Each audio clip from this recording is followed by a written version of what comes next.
الحمدللہ رب العالمین والصلاۃ والسلام علی اشرف المرسلین سیدنا و نبینا محمد وعلی آلہ واصحابہ اجمعین، اما بعد فاعوذ باللہ من الشیطان الرجیم، بسم اللہ الرحمن الرحیم۔ رب اشرح لی صدری ویسر لی امری واحلل عقدۃ من لسانی یفقہوا قولی، آمین یا رب العالمین۔ اعوذ باللہ من الشیطان الرجیم، یا ایھا الذین آمنوا انفقوا مما رزقناکم من قبل ان یأتی یوم لا بیع فیہ ولا خلۃ ولا شفاعۃ والکافرون ھم الظالمون۔ السلام علیکم ورحمۃ اللہ وبرکاتہ۔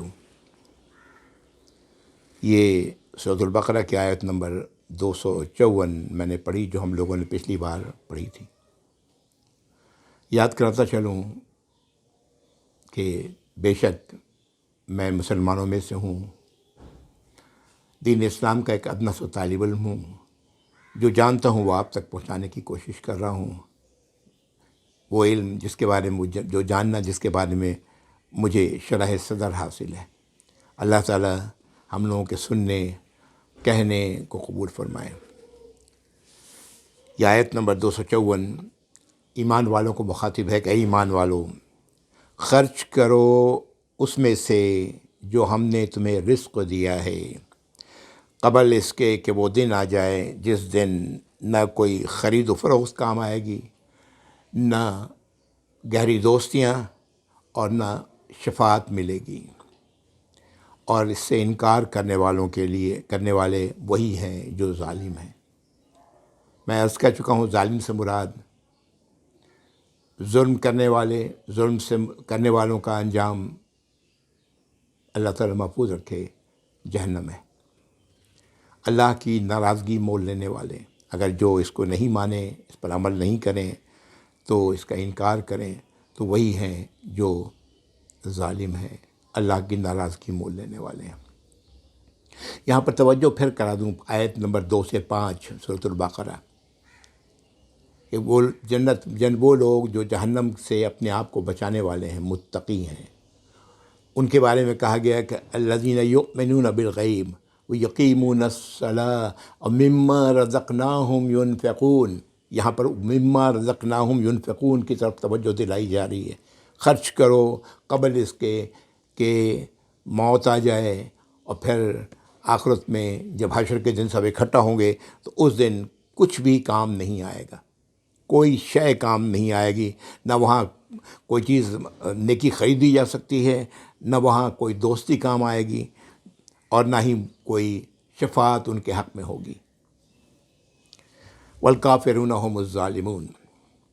اگلی آیت 255، اعوذ باللہ من الشیطان الرجیم، اللہ لا الہ الا ھو الحی القیوم لا تأخذہ سنۃ ولا نوم لہ ما فی السماوات وما فی الارض من ذا الذی یشفع عندہ الا بإذنہ یعلم ما بین ایدیہم وما خلفہم ولا یحیطون بشیء من علمہ الا بما شاء وسع کرسیہ السماوات والارض ولا یعودہ حفظہما وہو العلی العظیم۔ آپ سب جانتے ہیں آیت الکرسی ہے۔ اس آیت الکرسی کے بارے میں نبی کریم صلی اللہ علیہ وسلم کئی صحابہ اس بات کو بیان کرتے ہیں، ایک دو نہیں۔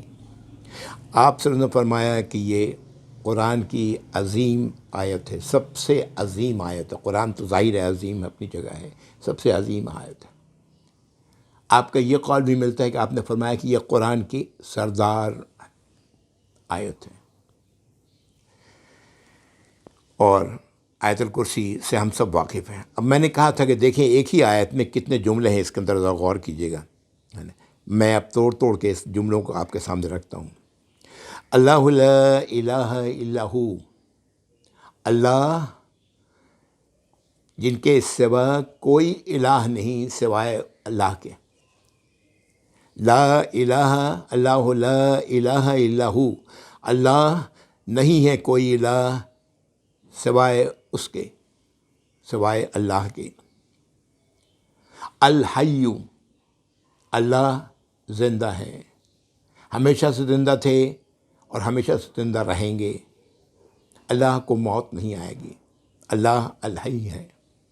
القیوم، قیوم کہتے ہیں اسے جس کی وجہ سے چیز اپنی جگہ پر قائم رہتی ہے، کسی چیز کو قائم رکھنے والا، جو آپ نے دیکھا ہوگا خیمے وغیرہ میں جو بیچ میں پلر لگایا جاتا ہے، کھمبا لگایا جاتا ہے، جس کی وجہ سے خیمہ قائم رہتا ہے، وہ القیوم ہے۔ اللہ تعالیٰ القیوم ہے، یہ پوری کائنات اللہ کے قائم کیے رکھنے کی وجہ سے قائم ہے۔ غور کریں، میں نے اب تک 3 جملے میں نے بیان آپ کے سامنے رکھ دیے۔ چوتھا جملہ، لا تاخذہ سنۃ ولا نوم، اسے نہ اونگ آتی ہے اور نہ نوم، نہ نیند آتی ہے۔ سنتن کہتے ہیں نیند سے پہلے کی کیفیت کو، ایک بوجھل کیفیت، ایک غفلت کے جمائی لے رہا ہے انسان، تو نہ اسے اونگ آتی ہے اور نہ اسے نیند۔ یہ تو چوتھا جملہ ہے۔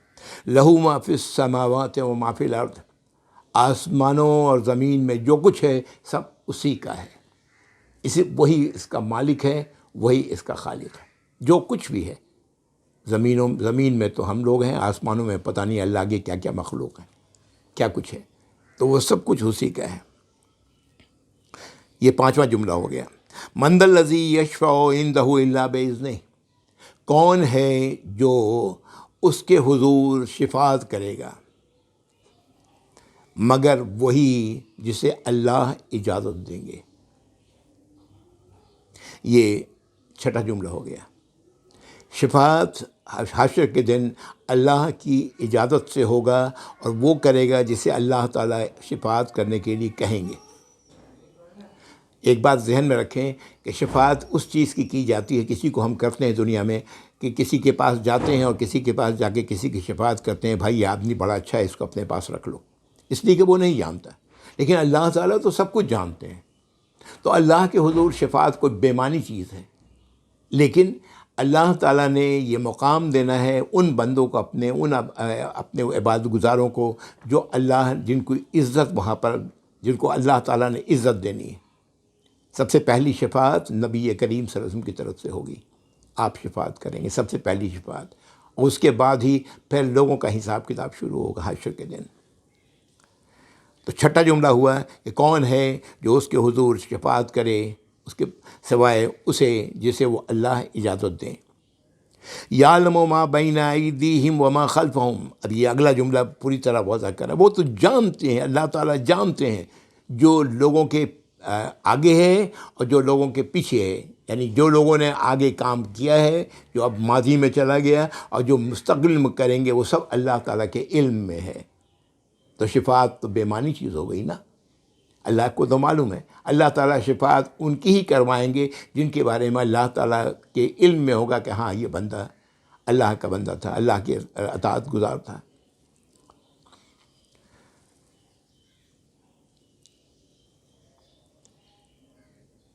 وما یحیطون بعلمہ، اگلی آیت، ولا یحیطون بشیء من علمہ الا بما شاء، اگلا جملہ، اور کوئی بھی احاطہ نہیں کر سکتا اللہ کے علم میں سے کچھ بھی، یعنی اللہ کے علم میں سے کچھ بھی نہیں لے سکتا مگر وہی جو اللہ چاہے۔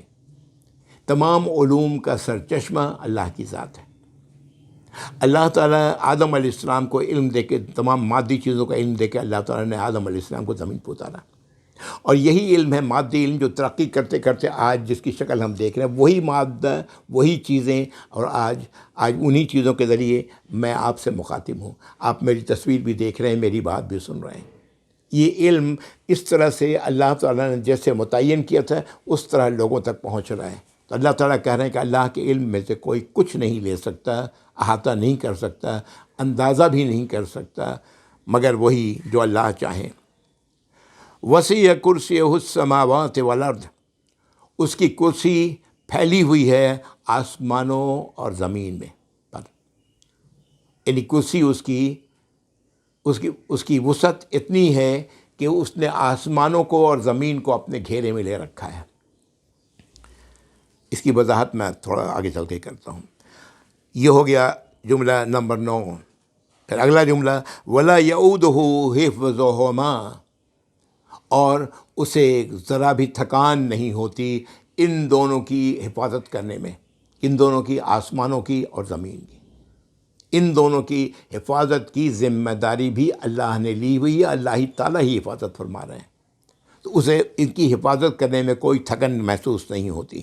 وَهُوَ الْعَلِيُّ الْعَظِيمُ، اور وہ بہت ہی بلند، بہت ہی بالا اور عظیم، بہت ہی بڑا، بہت ہی عظمت رکھنے والا ہے۔ یہ 11 جملے آپ نے اس میں آیت الکرسی میں ہے۔ کیوں یہ قرآن کی سب سے عظیم آیت ہے؟ آپ کو واضح ہو گیا ہوگا کہ اللہ کی صفات کو بیان کر رہی ہے۔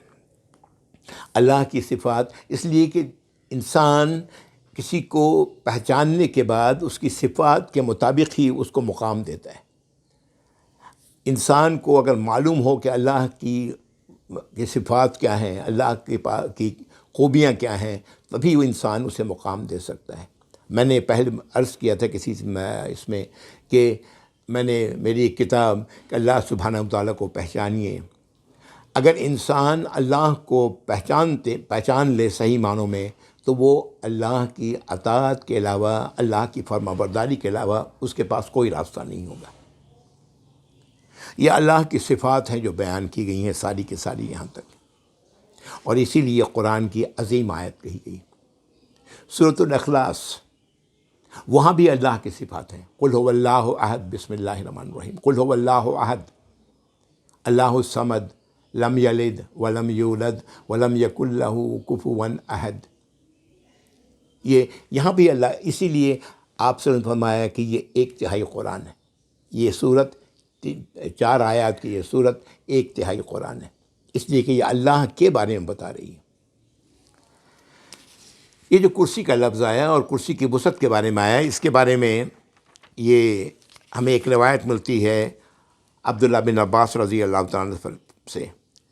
فرماتے ہیں کہ اگر 7 زمینیں اور 7 آسمان اگر پھیلا دیے جائیں اور سب کو ملا کر بسیط کر دیا جائے، ایک اس طرح سے ایک سطح پہ کر دیا جائے، تاہم کرسی کے مقابلے میں ایسے ہوں گے، کرسی جو ہے اس کے مقابلے میں ایسے ہوں گے جیسے کہ ایک حلقہ، ایک رنگ کسی چٹیل میدان میں پڑا ہو۔ یعنی کرسی کے مقابلے میں یہ پوری کائنات جو ہے ایک حلقے کے برابر ہے، ایک انگوٹھی کے برابر ہے۔ انگوٹھی جو رنگ ہے جو پہنتے ہیں انگلی میں، اس کے برابر ہے کرسی کے مقابلے میں۔ یہ اس آیت الکرسی کے بارے میں کئی روایات ہیں۔ ایک تو یہ ہے کہ اس کا پڑھنا شیطان سے حفاظت ہے، شیطان جن اور جنات سے ایسے حفاظت کا ذریعہ ہے اس کا پڑھنا۔ اور نبی کریم صلی اللہ علیہ وسلم خود بھی پڑھا کرتے اسے ہر فرض نماز کے بعد، اور صحابہ بھی پڑھا کرتے، ان کو بھی تلقین کی گئی تھی، وہ بھی پڑھا کرتے۔ لیکن آج افسوس ہوتا ہے جب میں دیکھتا ہوں کہ کوئی شخص سر پہ ہاتھ رکھ کے آیت الکرسی پڑھ رہا ہوتا ہے۔ آپ صلی اللہ علیہ وسلم نے سر پہ ہاتھ رکھ کے آیت الکرسی نہیں پڑھی۔ یا آیت الکرسی پڑھ کے پھونکنا، یہ بھی آپ سے ثابت نہیں ہے صلی اللہ علیہ وآلہ وسلم۔ آیت الکرسی کا پڑھنا یہ ہے جو اہم چیز ہے۔ کئی روایات ہیں اس سلسلے میں، اور میں ایک روایت جس کے بارے میں کچھ محدثین کہتے ہیں کہ یہ روایت بالکل صحیح ہے، اور محدثین میں سے کسی کی رائے یہ ہے کہ صحیح نہیں ہے۔ بہرحال وہ روایت جان لیں، اور وہ یہ ہے کہ جو شخص فرض نماز کے بعد آیت الکرسی پڑھتا ہے تو اسے جنت میں جانے سے کوئی چیز نہیں روکتی سوائے موت کے۔ بہت بڑی بات ہے یہ۔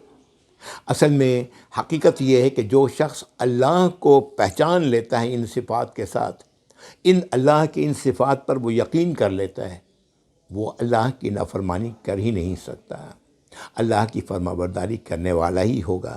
اور ایسی حالت میں اللہ کی فرما برداری کرنے والے لوگ تو یہ وہی لوگ ہیں جو اپنے آپ کو جہنم سے بچانے والے ہیں، وہی لوگ ہیں جو اپنے آپ کو اللہ کی ناراضگی سے بچانے والے ہیں، وہی لوگ ہیں جو اللہ کی سزا سے اپنے آپ کو بچانے والے ہیں. یہ تو وہی لوگ ہیں جن کا جو کامیاب ہونے والے ہیں.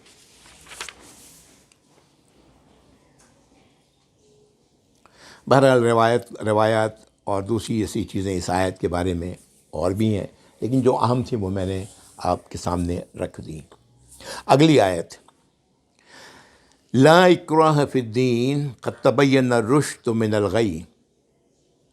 دین میں کوئی زبردستی نہیں. دین سے مراد اللہ کی فرما برداری کے راستہ سے اللہ کی ہدایت پر چلنے کے لیے. دین جب ہے، دین اسلام کا مطلب یہی ہے کہ وہ دین جو سلامتی کا ہے. وہ سلامتی کا دین کیا ہے؟ اللہ کی ہدایات کے مطابق عمل کرنا زندگی میں، یہ سلامتی کا راستہ ہے. تو اللہ تعالیٰ فرما رہے ہیں کہ اس دین میں کوئی بھی زبردستی نہیں. کون کہہ رہے ہیں؟ اللہ تعالیٰ فرما رہے ہیں.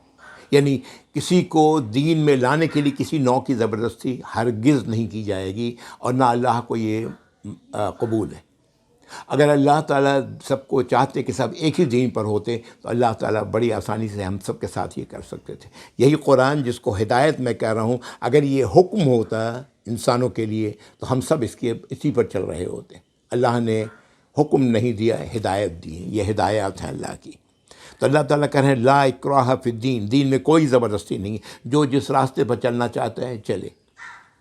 راستہ تو اختتام تو دو ہی ہے، جنت یا جہنم. ہر راستے اسی دو جگہوں پر پہنچیں گے. تو وہ جو راستہ بھی اختیار کرنا چاہتا ہے کرے. لا اکراہ فی الدین قد تبین الرشد من الغی. اور کیوں؟ اس لیے کہ ہدایت کے راستے کو واضح کر دیا گیا ہے کجی کے راستے سے، چڑھے راستے سے. جو ہدایت کی راہ ہے اس کو اللہ نے واضح کر دیا ہے اپنی اس کتاب میں، نہ انبیاء اور رسولوں کے ذریعے ماضی میں، اور ہمارے لیے نبی کریم صلی اللہ علیہ وسلم کے ذریعے، اور پھر ہمارے پاس یہ قرآن ہے کہ یہ واضح کر دیے گئے. قد تبین الرشد من الغی، یہ بالکل واضح کر دی گئی ہے کہ ہدایت کی راہ کیا ہے اور کجی کی راہ کیا ہے. فمن یکفر بالطاغوت، تو جو انکار کرے طاغوت کا، ویؤمن باللہ، اور اللہ پر ایمان لائے، فقد استمسک بالعروۃ الوثقی، تو اس نے پکڑ لیا ایک بہت ہی مضبوط کڑے کو. لا انفصام لہا، وہ ٹوٹنے والا نہیں ہے. واللہ سمیع علیم، اور اللہ تعالیٰ سمیع ہیں، سب کچھ سننے والے ہیں، اور علیم ہیں، سب کچھ جاننے والے ہیں. وہ بھی جو سامنے ہے اور وہ بھی جو دلوں کے اندر ہے. بڑی اہم آیت ہے یہ قرآن کی کہ دین میں کوئی یہ جو کسی نوع کی زبردستی نہیں. یہ جو بات کہی جاتی ہے اسلام تلوار کے زور پہ پھیلا ہے، یہ جہالت ہے. جو لوگ کہتے ہیں اسلام کو بدنام کرنے کے لیے کہتے ہیں، اسلام ہرگز تلوار کے زور پر نہیں پھیلا ہے. تلوار ان کے لیے استعمال کیا گیا ہے جنہوں نے اسلام کی مخالفت میں اب تلوار اٹھایا ہے، ان کے لیے تلوار استعمال کیا گیا ہے. یہاں سے یہ بات بھی سوچنی چاہیے کہ آج بھی جو لوگ دین کے لیے ایک جماعت دوسری جماعت کو قتل کرتی ہے، کیا اس کی اجازت اللہ تعالیٰ دے رہے ہیں؟ اللہ تعالیٰ تو خود کہہ رہے ہیں کہ کوئی دین میں زبردستی نہیں. اللہ نے کوئی زبردستی دین میں نہیں کرنی کسی کے ساتھ، ہے نا. اور یہ راستہ اللہ کی ہدایت کا ہے، یہ اتنا مضبوط ہے. اس کی مثال دی گئی ہے، مثالاً یہ بات سمجھائی گئی ہے جیسے کہ کوئی شخص پانی میں بہہ رہا ہو اور وہ ایک مضبوط کڑے کو پکڑ لے تو وہ بہے گا تو نہیں، رک جائے گا. اس طرح سے مثال دی جا رہی ہے کہ یہ جس نے اللہ پر ایمان لایا اور طاغوت کا انکار کیا، اس نے ایک مضبوط کڑے کو پکڑ لیا. طاغوت کیا ہے؟ طاغوت یہ لفظ طغا سے نکلا ہے. طغا کے معنی ہوتا ہے سرکشی. طاغوت وہ ہے، وہ چیز جو انسان کو سرکشی کی طرف ابھارے، سرکشی کی طرف لے جائے، ہے نا. کیا مطلب؟ اللہ کی نافرمانی کی طرف راغب کرے، اللہ کی نافرمانی کی طرف پر عمل کرنے کے لیے حکم دے، مجبور کرے، ہے نا. وہ سب طاغوت ہے. دیکھیے ہمارے لیے طاغوت کیا ہے، ذرا غور کریں. ہمارا معاشرے میں کچھ رسم چلے آ رہے ہیں ہندوؤں کے زمانے سے، ہے نا، جو بہت واضح ہوتے ہیں شادی وغیرہ کے موقع پر۔ معاشرہ ہمارا کیا ہے؟ جو مجبور کرتا ہے ان رسموں پر عمل کرنے کے لیے، وہ کون ہے؟ طاغوت ہے۔ پھر معاشرے کے بعد تو معاشرہ دور ہو، ہمارے دوست احباب، نماز کا وقت ہو گیا ہے، میں اٹھ کے آپ اٹھ کے نماز کے لیے جا رہے ہیں، کیا یار مولوی بن گئے ہو، بیٹھو یار کچھ نماز میں بھی دیر ہے، اقامت شروع ہوگی چلے جانا۔ وہ کیا کر رہا ہے؟ مجھے نماز سے روک رہا ہے۔ اور کئی بار ایسی حالت میں یہ بھی ہوتا ہے کہ نماز بھی چلی جاتی ہے، نماز بجماعت وہ مس کر جاتا ہے، جس کو کہتے ہیں اقامت دین، اقامت صلاح، وہ مس کر جاتا ہے۔ پھر گھر والے، اپنے بیوی بچے، وہ بیوی کہتی ہے کہ بھئی اب کیا ہے، اب دوسروں کو دیکھیں آپ کے ساتھ کام کر رہے ہیں، وہ اتنا پیسے لا رہے ہیں گھر میں، آپ کچھ بھی لے کے نہیں آتے، آپ اس لیے لے کے نہیں آتے کہ آپ حرام نہیں لینا چاہتے، وہ رشوت لیتا ہے اس لیے گھر میں اتنے پیسے لے کے آتا ہے۔ وہ مجبور کرتی ہے کہ تم بھی یہ کام کرو، تم بھی پیسے لے کر کے آؤ، تاکہ ہم بھی ذرا عزت سے رہیں۔ اس کے سامنے جب میں جاتی ہوں تو معمولی کپڑے میں جاتی ہوں، وہ اتنے اچھے کپڑوں میں ہوتی ہے، ان کے بچے فلاں بڑے بڑے اسکولوں میں پڑھ رہے ہیں، میرا بچہ سرکاری اسکول میں پڑھ رہا ہے، وغیرہ اس طرح کی چیزیں۔ تو گھر کا معاملہ، پھر اپنے گھر کا معاملہ وہ کئی بار طاغوت کی شکل اختیار کر لیتا ہے۔ اور پھر ان سب سے بڑھ کے کئی بار انسانی نفس ہے جو طاغوت کی شکل اختیار کرتا ہے۔ طاغوت انسانی نفس ہے، نفس خود رکاوٹ ڈالتا ہے اللہ کی اطاعت کی طرف بڑھنے میں۔ تو یہ تمام چیزیں طاغوت ہیں۔ تو اللہ تعالیٰ فرما رہے ہیں ان سب کا انکار کرنے والا اور اللہ کی بات پر، اللہ کی ہدایت پر ایمان لانے والا وہی ہے جس نے ایک مضبوط کڑے کو پکڑ لیا ہے جو ٹوٹنے والا نہیں ہے۔ اور اللہ سمیع اور علیم ہے۔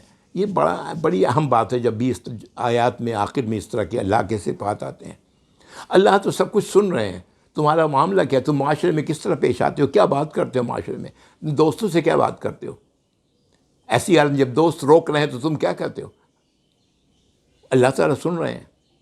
تم اپنے بیوی بچوں کو جب وہ تمہیں اکسا رہے ہیں گھر میں مال لانے کے لیے، چاہے وہ کہیں سے آئے، کسی راستے سے آئے، حلال ہو یا حرام ہو، تم کیا کہتے ہو؟ اور علیم ہے اللہ تعالیٰ پوری طرح جان رہے ہیں کہ تم کس کیفیت میں ہو، تمہاری رغبت کدھر ہے، اللہ کی ہدایت کی طرف یا دوسری طرف۔ اگلی آیت، اعوذ باللہ من الشیطان الرجیم، آیت نمبر 257، اللہ ولی الذین آمنوا یخرجہم من الظلمات الی النور۔ اللہ ولی ہیں۔ ولی کے معنی ہوتا ہے سرپرست، ولی کے معنی دوست، ولی کے معنی حمایتی، ولی کے معنی مدد کرنے والا، تمام معنی اس لفظ کے معنی ہیں، ایک لفظ کے معنی ہے ولی۔ عام طور سے اس کے لیے انگریزی میں ایک لفظ استعمال کر سکتے ہیں، گارجین۔ جو گارجین کئی بار والد بھی ہوتے ہیں، کئی بار کوئی دوسرا بھی ہوتا ہے۔ وہ جس کا وہ گارجین ہے، اس کے لیے وہ ہر وہ کام کرتا ہے جو اس کے لیے بہتر ہو۔ بہرحال یہ لفظ مکمل نہیں ہے معنی کے لحاظ سے۔ اللہ ولی الذین آمنوا، اللہ ولی ہیں ان لوگوں کے لیے جو ایمان لائے۔ یخرجہم من الظلمات الی النور، وہ انہیں نکالتے ہیں اندھیروں سے روشنی میں۔ کیوں؟ اس لیے کہ ولی ہیں اللہ، کس کے؟ ایمان والوں کے، سب کے نہیں، ایمان والوں کے۔ انہیں اللہ رب العزت نکالتے ہیں اندھیروں سے روشنی میں۔ والذین کفروا اولیاءہم الطاغوت، اور جو لوگ اللہ کی نافرمانی کرنے والے ہیں ان کے اولیاء، ولی کی جمع ہے، اس لیے کہ وہاں پر پتہ نہیں کتنے ولی ہیں انہوں نے بنائے ہوئے ہیں، ان کے ولی ہیں طاغوت، وہی لفظ آ رہا ہے طاغوت۔ ان کے ولی کون ہیں؟ طاغوت۔ یخرجہم من النور الی الظلمات، وہ انہیں نکالتے ہیں لوگوں کو کہاں سے؟ نور سے، روشنی سے اندھیروں کی طرف، روشنی سے اندھیروں کی طرف لے جاتے ہیں۔ یخرجہم من النور الی الظلمات، وہ انہیں نکالتے ہیں روشنی سے اندھیروں کی طرف۔ اولئک اصحاب النار، یہ وہ لوگ ہیں جو آگ کے ساتھی ہیں۔ آگ کے اصحاب ہیں. اصحاب کے معنی اب جانتے ہیں. نواب صاحب ہوا کرتے تھے، ان کے ساتھ جتنے ان کے حالی محالی بیٹھا کرتے تھے وہ نواب صاحب کے اصحاب ہوا کرتے تھے. ہر وقت نواب صاحب کے ساتھ لگے رہتے تھے. تو وہ یہ لوگ آگ کے اصحاب ہیں، آگ کے ساتھی ہیں. ہم فیہا خالدون، اس میں وہ ہمیشہ رہیں گے. کیا بات کی گئی؟ پہلی بات تو بڑی واضح ہے کہ ایمان والوں کے ولی اللہ ہیں. وہ ایمان والوں کو اندھیروں سے نکال کر روشنی میں لاتے ہیں. یہاں پر لفظ ظلمات آیا ہے، جمع ہے اندھیروں. ظلمت کہنا، ظلمت واحد ہے، ظلمات جمع ہے. اندھیروں سے نکال کر روشنی کی طرف لاتے ہیں. نور واحد ہے، یعنی جو نور ہے وہ روشنی جو انسان کو صراط مستقیم پر چلاتے ہوئے لے کے جنت تک جانے والی ہے، وہ ایک ہی ہے. اور وہ ایک کون سی روشنی ہے؟ اللہ کی ہدایات، ایک ہی روشنی ہے. جبکہ دوسری طرف جو لوگ اللہ کی ہدایات کے منکر ہیں، یا اللہ کی ہدایات کو نہیں مانتے، یا اللہ کی ہدایات کو کچھ مانتے کچھ نہیں مانتے وغیرہ، جن کا معاملہ یہ ہے، ان کے اللہ تعالیٰ کہہ رہے ہیں کہ ان کے جو اولیاء ہیں، ان کے جو ولی لوگ ہیں، ایک نہیں بہت سارے ولی ہیں، ان کے اولیاء بہت سارے ولی ہیں، وہ انہیں نکالتے ہیں نور سے اندھیروں کی طرف. اس کا مطلب جس کی بات کی جا رہی ہے یہاں پر غور کریں، وہ نور میں تھا، نور سے اسے نکال کر کے اندھیروں کی طرف لے جایا جا رہا ہے. یہ اندھیروں کا لفظ کیوں؟ اس لیے کہ یہ جو اللہ کی نافرمانیوں کا راستہ ہے، اس کی بے شمار شکلیں ہیں، بے شمار شکلیں. میں کہہ چکا ہوں، ایک نافرمانی بھی کرنے والا اور اس پر جمے رہنے والا، وہ تو وہی ہے، کام کر رہا ہے جو ابلیس نے کیا، شیطان نے کیا.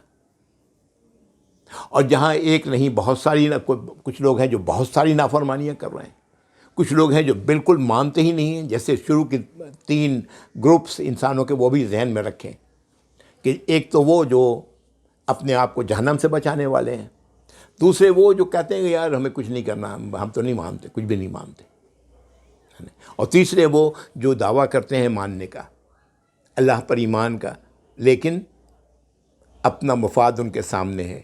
جہاں سمجھ میں آتا ہے وہاں چل پڑتے ہیں اللہ کے راستے پر، جہاں ان کو فائدہ نظر نہیں آتا دوسرا راستہ پکڑ لیتے ہیں. تو اللہ تعالیٰ کہہ رہے ہیں کہ انہیں جو روشنی میں تھے، جن کو روشنی ملی، روشنی میں موجود تھے، اور روشنی موجود ہونے کے باوجود وہ اپنے، ان کے یہ اولیاء جو طاغوت تھے، وہ انہیں نکال کر کے اندھیروں میں لے جا رہے ہیں، ہے نا.